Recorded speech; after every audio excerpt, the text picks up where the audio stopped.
Saúl abrió la puerta de la nueva escultura y aquí queremos contárselo.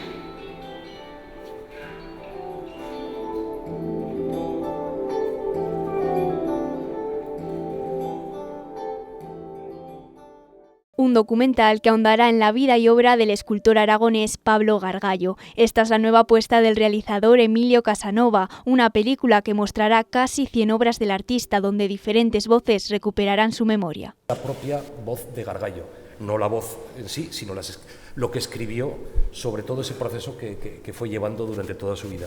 Una tercera es su hija o su familia, que cuentan pues también ese proceso y la vida, digamos, de Gargallo.